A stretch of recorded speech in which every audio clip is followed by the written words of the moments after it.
Les luttes sociales, l'autodétermination des peuples, les luttes écologiques, toutes ces luttes-là, dans les films, elles font l'unanimité. Il y a pas de débat. Tu regardes Hunger Games, t'as envie de détruire le Capitole dans la seconde, il y a pas de discussion.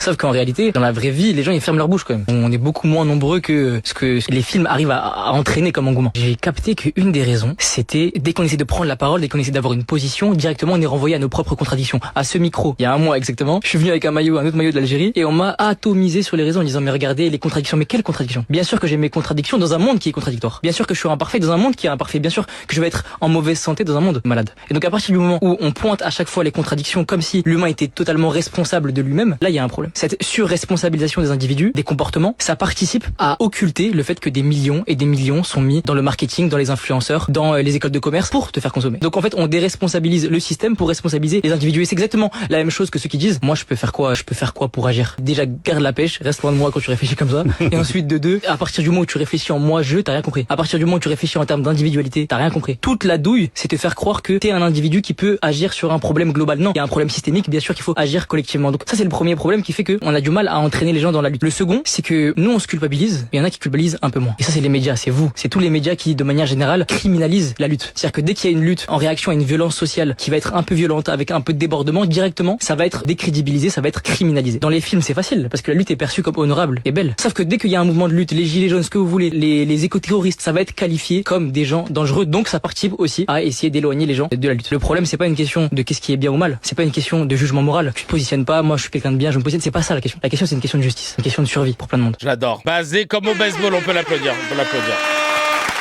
Il a dit les termes en direct de la station thermale.